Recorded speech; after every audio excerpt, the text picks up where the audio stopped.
코로나19 자가격리 수칙을 어기고 무단 이탈한 혐의로 재판에 넘겨진 남성에게 법원이 벌금 50만 원을 선고했습니다.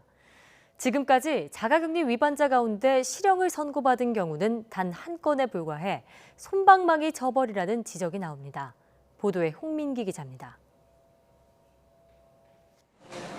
지난 4월 인도네시아에서 귀국한 28살 A씨.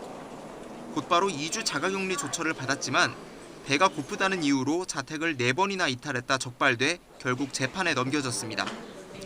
그런데 지난 22일 법원은 A씨에게 징역 4개월에 집행유예 2년, 벌금 50만 원을 선고했습니다. A씨가 결국 음성 판정을 받은 데다 경제적 어려움 때문에 지인에게 도움을 받으러 나간 점을 고려했다는 겁니다. 지난 4월 경찰 경고에도 자가격리 장소를 2번 벗어나 사우나 등을 방문한 60대 남성. 법원은 도망 우려가 있다며 구속영장을 발부했지만 정식 재판에서는 징역형 집행을 미뤘습니다.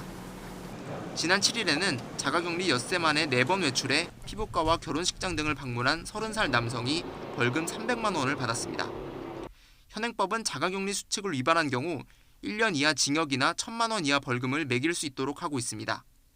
자가격리 지침 위반 사례가 잇따르자 이를 막기 위해 처벌 수위를 대폭 높인 겁니다. 일부 소수는 지침을 위반하여 전체 안전을 위협하고 사회 갈등을 야기할 위험만.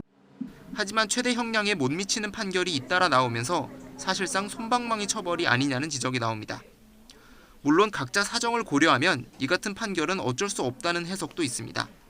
생계의 여부라든지 아니면 불가피한 사정으로 위반 행위를 했다면 이에 대해서 종합 판단을 해서 벌금형을 좀 낮게 책정을 하는 게 아닐까. 지금까지 자가격리 지침 위반자는 700명이 넘었지만 재판에서 실형을 선고받은 경우는 단 한 건에 불과합니다. 코로나19 확산세가 이어지는 현 상황을 극복하기 위해선 더욱 엄격한 처벌 적용이 필요하다는 목소리가 커지고 있습니다. YTN 홍민기입니다.